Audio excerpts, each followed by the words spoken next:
Ils ont préféré honorer la volonté d'une seule personne. C'est là où le bas blesse. Ça, c'est inexplicable. Ils ont exagéré. Et moi, personnellement, je dis merci à Dieu parce que Mabunda est parti. Il n'y avait pas seulement force contre force. Il y avait esprit contre esprit. Mais la magie de l'esprit, c'est-à-dire incarnée par notre roi de rois, Jésus-Christ de Nazareth, a bouleversé toutes les équations, tous les calculs en fait de ces caciques cyniques aux mâchoires dedans des nécessités. Oui, alors ça s'est concrétisé, maintenant vous êtes... La magie de l'esprit, la magie transformatrice de l'esprit. Il y a même des caciques qui vont comprendre qu'ils n'ont pas servi la République, qu'ils ont servi un seul homme, qu'ils ont servi la volonté d'un seul homme. Et le Saint-Esprit mettra dans eux l'intelligence qu'il faut pour comprendre qu'il est nécessaire, qu'il est impérieux, qu'il quitte ces navires en naufrage. Et qu'il quitte ce navire qui est en train de chavirer. Donc, je crois, nous n'avions que notre Dieu qui constitue les ports ouverts aux naufragés. Nous savions qu'ils vont venir et nous tendons nos mains pour les récupérer, afin de l'exorciser, parce qu'ils doivent servir la République. En fait, ceux qui viendront avec l'idée d'occuper des postes, de jouer les mêmes rôles qu'ils ont joués au FCC, de jouer ces rôles, en fait, de défier une personne, de défier un homme politique. Alors ceux-là, eux-mêmes, il y aura un output automatique. En fait, ils seront éjectés de ces systèmes politiques, donc de ces cadres Union Sacrée. L'Union Sacrée, c'est un cadre, comme je l'ai dit, un retranchement des forces politiques. Donc, et nous voulons que cette force régente la vie politique, la vie de notre nation demain. Tout le plaisir est pour moi de vous savoir nombreux devant vos petits écrans pour suivre ce magazine d'actualité en toute vérité. Madame, Monsieur, bonsoir et bienvenue dans cette émission qui parle de l'actualité politique en République démocratique du Congo, une émission qui va tourner autour des activités de l'Assemblée nationale. Vous savez, il y a peu, le bureau Mabunda qui venait de tomber et le président de la République qui a parlé devant l'Assemblée nationale et le Sénat réunis en congrès a parlé et les députés et les sénateurs l'ont écouté. Et pour en parler, qui d'autre aussi, un député national élu de la circonscription de Moamba, qui est issu du parti cher à Vital Kamere, qui est l'honorable Claude Mpia. Honorable, bonsoir. Bonsoir, monsieur le journaliste. Comment allez-vous? Oui, très bien. Dieu fait grâce. Et dites-nous en deux petits mots, quelle est la santé de votre parti politique et surtout de votre président Vital Kamere? L'UNC se porte très bien. Vous saviez, nous sommes un parti nationaliste. Donc, comme nous l'avons toujours dit, le président national est malade et vous connaissez la situation dans laquelle il se retrouve. Mais nous prions Dieu chaque jour pour que sa santé s'améliore. Et notre souhait le plus ardent, c'est qu'il se porte bien parce que nous avons besoin de lui actuellement, surtout en ce qui concerne les enjeux politiques de l'heure. Donc nous avons besoin de notre président national. Alors vous parlez, vous dites que Vital Kamere est malade, mais il y a des démarches qui se faisaient pour son transfert en Afrique du Sud. Où en sommes-nous? Oui, certainement les démarches continuent. Nous sommes sûrs et certains, avec l'apport de notre Dieu, je sais que le président national va aller suivre ses soins médicaux à l'étranger. Certainement, moi j'ai confiance. Alors, honorable Claude Mpia, qu'est-ce qui se dessine? Parce que on a vu la première dame, Maman Denise Nyakiourou, aller rencontrer la maman de Vital Kamere. Est-ce qu'il n'y a pas anguille sous roche? Non, il n'y a pas d'anguille sous roche. Vous savez que le président de la République, son principal allié, c'est Vital Kamere. Et c'est avec Vital Kamere qu'ils ont formé ce qu'on appelle CASH. Et quand l'un est malade, l'autre, je crois, doit trouver les moyens et les ressources disponibles pour s'occuper de son frère. Ils sont frères, même s'ils sont des adversaires politiques, mais ils sont frères. Et nous avions un cadre politique commun qui est CASH. Donc, le seul fait de voir maman la première dame, maman Denise Nyakeru Tshisekedi, Oui. allait réconforter moralement la maman de Vital Kamerhe. Cela prouve à suffisance que nous sommes une famille. Et c'est dans le cadre de cette famille cash que maman Denise est allée voir la maman de Vital Kamerhe. Ça nous réconforte nous tous. Et ça prouve à suffisance que nous sommes une famille politique. Nous sommes une famille. Vous êtes une famille, grosso modo. Est-ce que Cash existe encore? Parce que avec les nouvelles donnes, les cartes sont rabattues.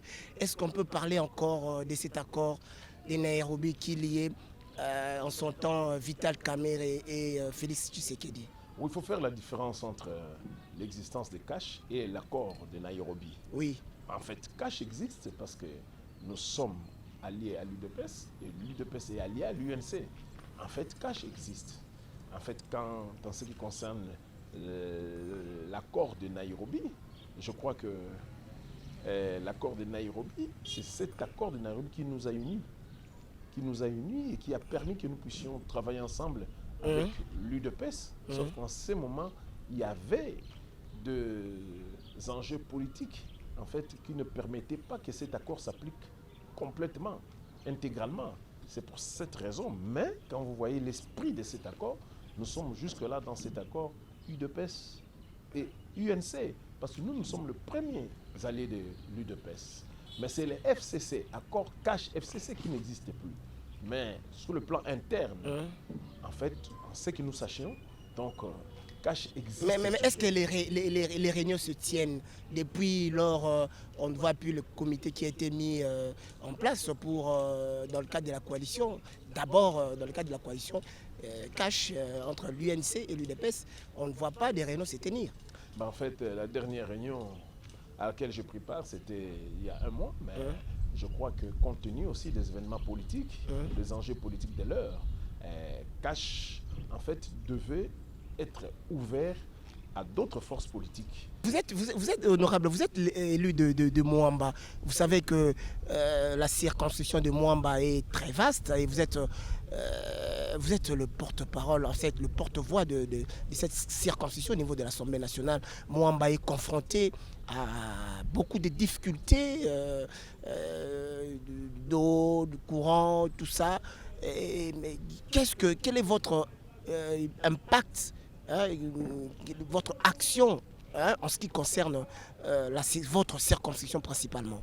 Oui, dans le cadre de vacances parlementaires, nous nous sommes rendus compte en fait de l'état de dysfonctionnement général au niveau de ces districts de Moamba. Oui. Et c'est pour cette raison, lors des dernières vacances parlementaires, nous sommes allés et nous avons constaté qu'il y avait beaucoup de choses à faire dans le district de Moamba.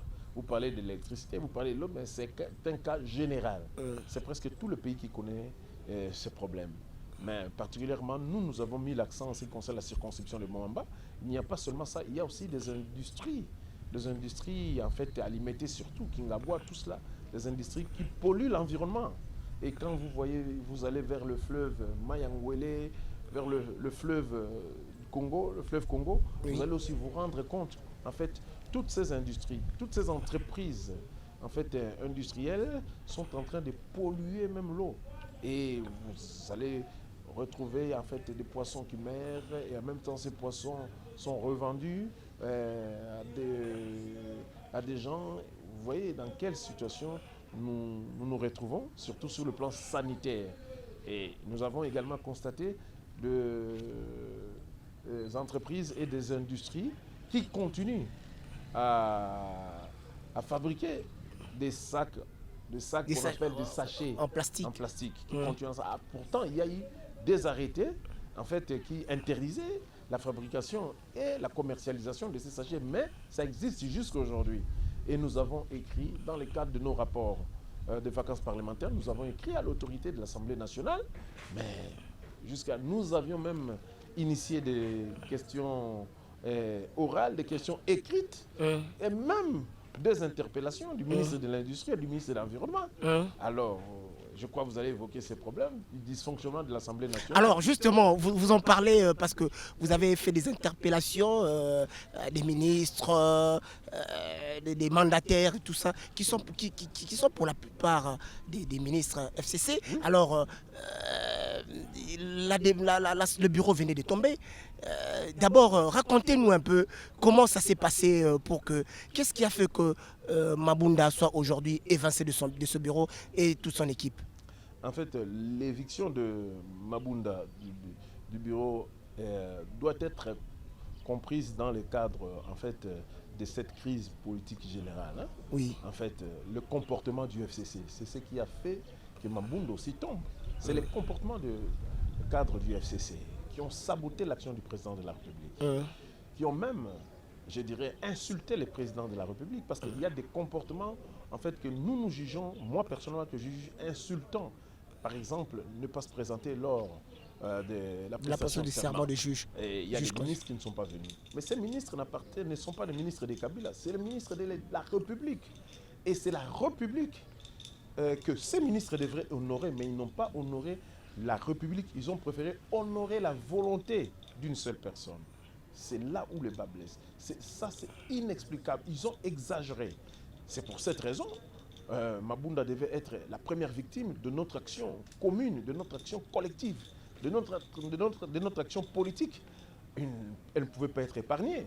Et c'est comme ça que dans les cadres de nouveaux rapports de force, oui, nous l'avons évincé. Et moi, personnellement, j'ai dit merci à Dieu. Parce que Mabunda est parti. On a vu ce jour-là, il y avait vraiment force contre force. Hein, on a vu les députés du FCC qui ne se sont pas laissés faire. Et ici, ils ont apporté leur soutien à Mabunda. C'était près de 281 à 200 voix. Donc la marge n'était pas aussi grande qu'on le pensait, hein, honorable. Oui, monsieur le journaliste, il n'y avait pas seulement force contre force. Il y avait esprit contre esprit. En fait, l'esprit d'injustice ne pouvait pas gagner ces jours-là. C'est l'esprit, en fait, du peuple congolais, relayé par le député, qui a fait en sorte que nous puissions gagner cette bataille. Et je vous dis, la marge était moindre, c'est vrai.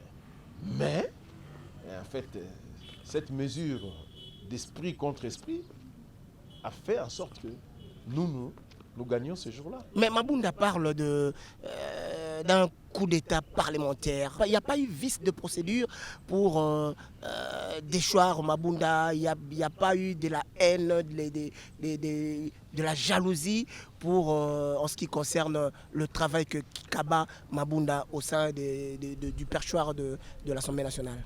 L'Assemblée nationale, le député n'en fait que relayer la volonté, l'expression de la volonté de notre peuple. C'est notre peuple qui est souverain.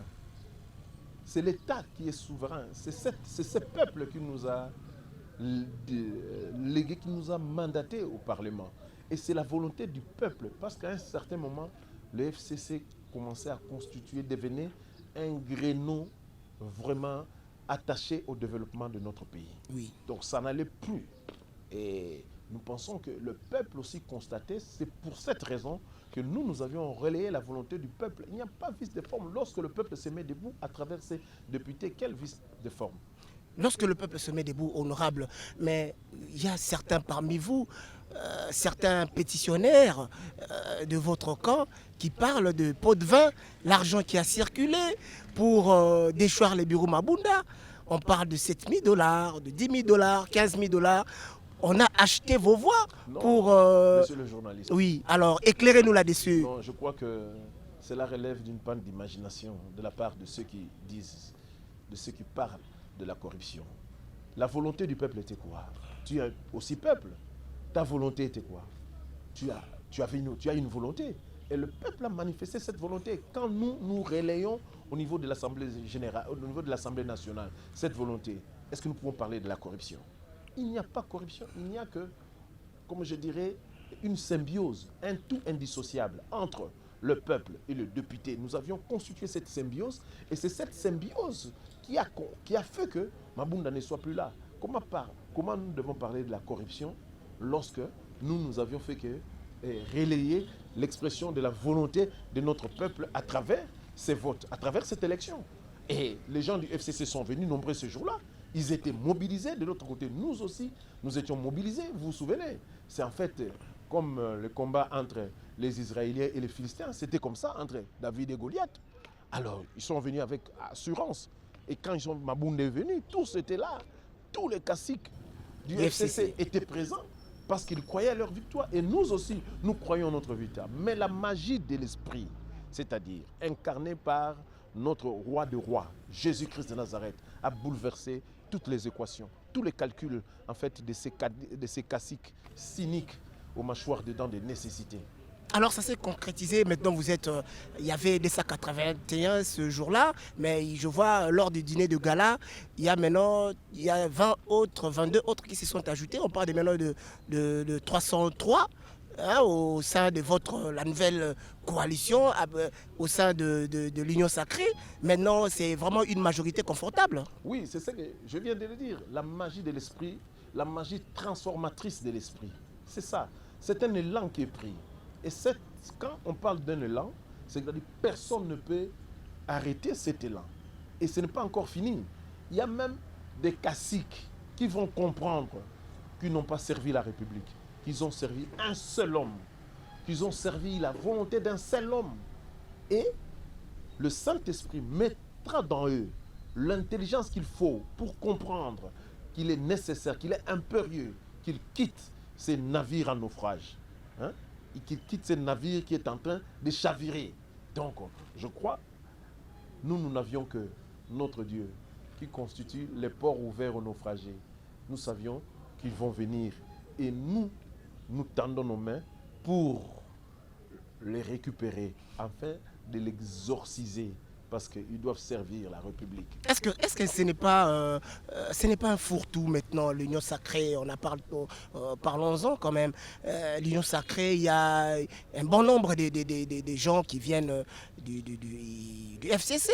Est-ce qu'ils vont changer ce comportement qu'ils avaient avant d'intégrer l'Union Sacrée? D'abord, il faut comprendre l'esprit de l'Union Sacrée. Allez-y. L'Union Sacrée, c'est un retranchement de forces. Oui. C'est un rassemblement de forces politiques qui ont accepté d'accompagner le président de la République dans sa vision de refonder la nation, de créer un nouveau cadre d'appartenance et d'identification à cette nation. Oui. Et aussi de créer un cadre, ce que j'appelle la volonté d'action destinée à mettre en valeur les ressources de notre pays pour le bien-être de nos populations. C'est ça en fait l'Union Sacrée. Et le contenu de l'Union Sacrée est un contenu à la fois sociologique et spirituel. Parce que à travers ce contenu, déjà il y a ce qu'on appelle l'exorcisme. En fait, ceux qui vont venir, on ne peut pas les empêcher de venir. En politique, on n'empêche jamais des gens de venir. Ils doivent venir, ils viennent. Au départ, c'est ça. Ils doivent venir avec un bon état d'esprit. Hein, oui, c'est pourquoi j'ai dit les contenus en fait, de l'Union Sacrée, c'est ce que j'appelle cet esprit transformateur. Donc, on appelle l'exorcisme. En fait, ceux qui viendront avec l'idée d'occuper des postes, de jouer les mêmes rôles qu'ils ont joués au FCC, de jouer ces rôles, en fait, de défier une personne, de défier un homme politique. Alors, ceux-là, eux-mêmes, il y aura un output automatique. En fait, ils seront éjectés de ces systèmes politiques, donc de ces cadres Union Sacrée.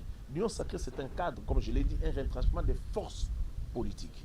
Donc, et nous voulons que cette force régente la vie politique, la vie de notre nation demain. C'est ce que nous donc l'Union Sacrée, grosso modo, on peut dire qu'elle doit travailler pour la population congolaise. Oui, mais c'est ce que je viens de dire, la volonté d'action destinée à mettre en valeur les ressources de notre pays pour le bien-être de nos populations. C'est ça l'objectif de l'Union Sacrée. Accompagner le président de la République afin qu'il atteigne ses objectifs, afin d'appuyer cette vision salvatrice en fait, qui caractérise ses actions politiques. Donc l'Union Sacrée, c'est ça. Et nous, ceux qui viennent, ils seront les bienvenus. Ils sont aussi les bienvenus. Ceux qui viendront demain, ils seront les bienvenus. Alors, honorable, le président a parlé lors de son discours du 6 décembre dernier, il a parlé de nommer un informateur. Jusqu'à là encore rien. lors du congrès, la session qui a réuni les deux chambres du Parlement au congrès, il a réitéré cette volonté de nommer un informateur. Mais à votre avis, vous êtes un membre du CACH, vous êtes, on peut dire, vous êtes dans le secret des dieux. Qu'est-ce qui bloque? Pourquoi jusqu'à présent un informateur n'est pas encore nommé pour identifier la majorité? En fait, il n'y a pas de blocage là-dessus.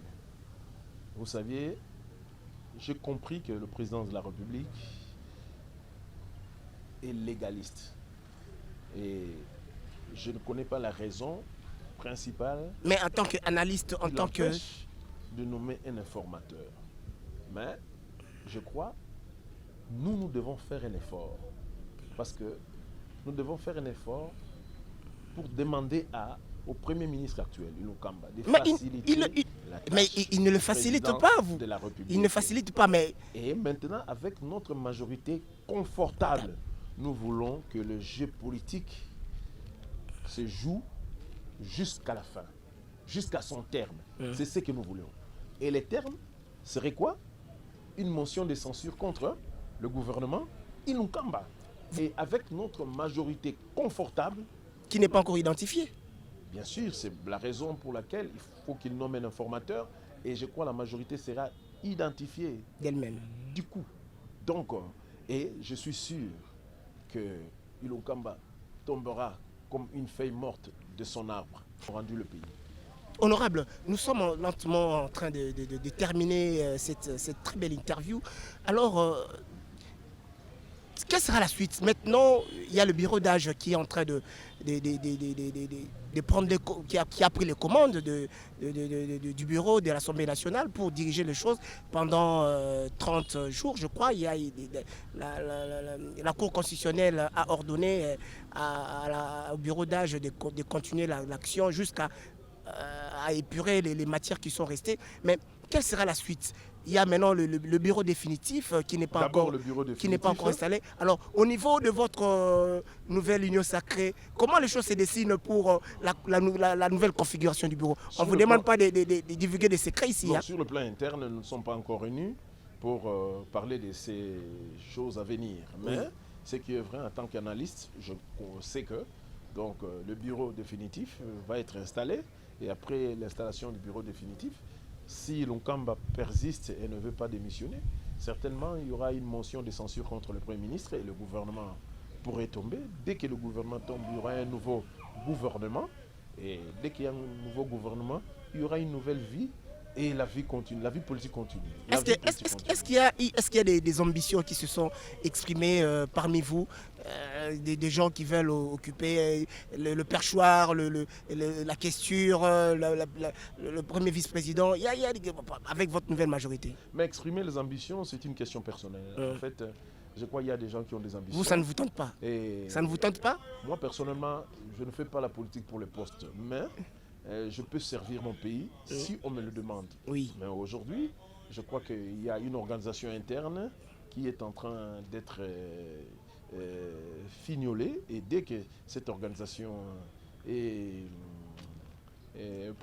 mise en place, donc je crois qu'il y aura en fait des négociations, parce que ce sont des groupements politiques, des partis politiques, des négociations, des ententes entre eux pour occuper tel poste. Certainement, ça se passerait comme ça. Donc, je compte sur la sagesse de notre bureau d'âge. Alors, nous sommes en train de terminer l'année dans quelques jours.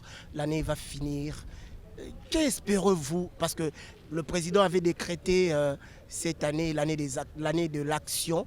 Est-ce que vous êtes convaincu qu'il en est ainsi? Et l'année 2021 qui arrive à grands pas, est-ce que ça présage quelque chose de... Il y a de l'espoir pour le peuple congolais? Oui, il y a de l'espoir. Parce que l'année 2020, c'est vrai, c'était l'année de l'action. Mais l'action était complètement court-circuitée. Cette action, on a vu dans le chef du président de la République une volonté politique inébranlable, en fait, de vouloir négocier convenablement le virage économique. Mais nous avions vu de l'autre côté une autre volonté négative de contrer le président de la République, de s'opposer à cette volonté politique du président de la République. Et c'est ce qui a créé de frustration, c'est ce qui a créé ces blocages. À un certain moment, le président ne pouvait plus continuer à travailler avec des gens en fait, qui ne lui permettaient pas de réaliser sa vision, d'exécuter son programme, d'exécuter le programme du gouvernement. Et c'est ce qui a fait que le président de la République, visionnaire qu'il est, il a compris que si nous continuons, nous allons droit vers le mur. Comme eux, nous irons droit, comme vous le dites, dans le mur. Et quelque part, nous risquerons en 2023 de subir en fait la chirurgie politique de notre peuple. C'est-à-dire dans ces cas-là, il serait difficile en fait de chercher à négocier un autre mandat auprès de notre peuple. C'est pour cette raison que le président de la République a dit nous ne pourrons pas continuer. On a commencé. Le début était ceci. On est arrivé.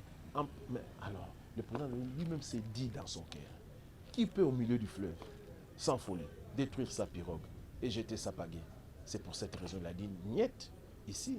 Alors, on arrête tout. On recommence à zéro. Avec une nouvelle majorité. Une majorité confortable. 2021, c'est l'espérance du peuple. Ça serait la continuité de cette action politique. De cette action politique, économique, sociale et culturelle de la République. C'est l'année de la République démocratique du Congo. Avec un nouveau gouvernement, avec une assemblée où il est majoritaire. Et c'est ça qui va permettre au président de la République d'aller jusqu'au bout en fait, de sa vision. Alors, honorable, il y a aussi un ennemi commun qui nous étrangle, qui nous prend à l'étau, c'est la maladie à coronavirus. Quel est votre apport, quel est le message que vous voulez lancer à votre base, à la population congolaise et à toute la République par rapport à cette pandémie du Covid-19? Donc à ma base de Mwamba, je crois que notre ennemi commun aujourd'hui, c'est coronavirus, Covid-2019. C'est un ennemi qui ne pardonne pas. Et nous avons le moyen de pulvériser, de contrer cet ennemi, d'estourbir les effets de cet ennemi, les effets négatifs, les effets sanitaires de cet ennemi. C'est notre propre conscience. Je m'adresse ici à tous nos électeurs de Kinsenso, de Ngaba, de Limete, de Matete, de Lemba. L'ennemi, nous les connaissons. Et puisque nous connaissons l'ennemi, nous connaissons le modus operandi de notre ennemi. Et nous connaissons tous ce qu'il est en train de faire. Il veut tuer. Et c'est ça son objectif, tuer, détruire. Et nous avions l'arme la plus redoutable, c'est notre conscience. Nous devons respecter, en fait, les gestes barrières. Nous devons respecter les gestes barrières non seulement à l'extérieur de nos maisons, même dans nos maisons, nous devons respecter les gestes barrières pour neutraliser cet ennemi commun. Je crois avec Dieu, nous vaincrons et nous les vaincrons sans faute. Nous les vaincrons sans faute, a dit l'honorable Claude Bia. C'était un réel plaisir. Et un dernier mot, vous avez un dernier mot à placer? C'est le conseil à nos amis du FCC. Quel conseil? Je voudrais demander à nos amis du FCC, ils sont nos frères. Le pays a besoin d'eux. Le peuple aussi a besoin d'eux. Nous ne voulons pas demain qu'il y ait des gens qui quittent ce pays pour aller en exil. Nous n'en avons plus besoin. Parce qu'au pays d'exil, le printemps n'a pas de charme. Nous n'accepterons pas que nos frères souffrent là-bas. Mais il y a encore moyen qu'ils viennent tous, qu'ils viennent faire partie de cette grande famille politique, l'Union sacrée. L'Union sacrée a besoin d'eux.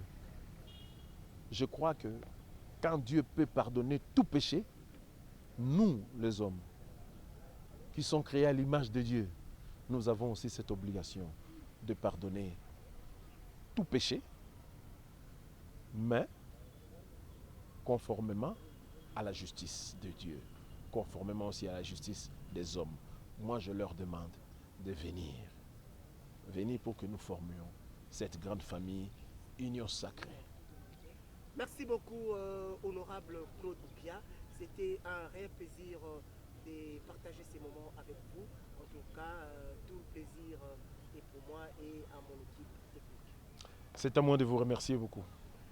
Très chers téléspectateurs, vous venez de suivre cet entretien qui nous est donné par l'honorable Claude Pia qui s'est livré à vos questions. C'était des très belles analyses, des très beaux éclairages par rapport à l'actualité politique et de l'heure en République démocratique du Congo. Si vous avez aimé cette émission, dites merci à mon réalisateur, à mes deux réalisateurs, Isaac Ndizola et Siam Babou, qui ont concouru à la réalisation de cette émission. Puis je vous demande de vous abonner à notre chaîne YouTube Isaac TV. Restez branchés sur nos antennes. La suite au prochain numéro. Bye bye.